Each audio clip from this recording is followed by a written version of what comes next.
Ini lock ah? Ini lock ah? Lock kan? Lock. Buka. Hi guys, today I'll share with you Makita compound miter saw LS1040. On this set, you will get a socket wrench, dust bag, holder set, vertical vise, and a triangle rule. The machine is 1650 watt. The blade diameter is 260 mm. That means 10 inch and a quarter. The max cutting capacity in 90 degree is 95 mm. For 45 degree is 67 mm. The bevel angle is 45 degree to the left. Weight for this machine will be 12.4 kg and the power supply cord will be 2.5 meter.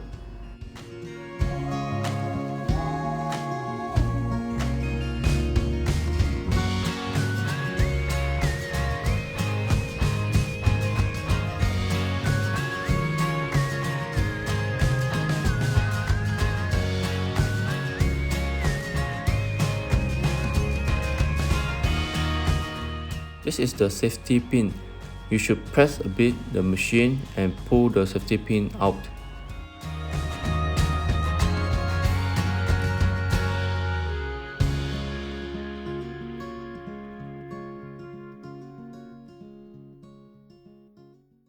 Kalau tekan ni saja, tak boleh.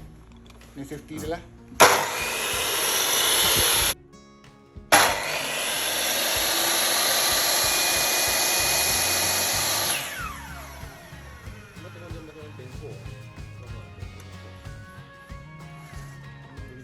Oh, sini.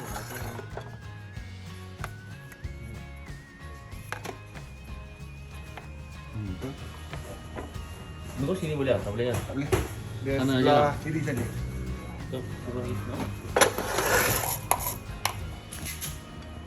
Okey, pegang sini. Ini lock ah? Ini lock ah? Lock kan? Lock. Buka.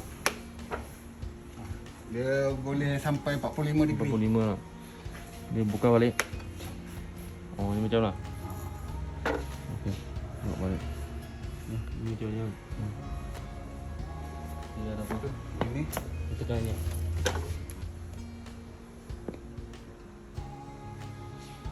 Okey. Ni lah, ni macam lah.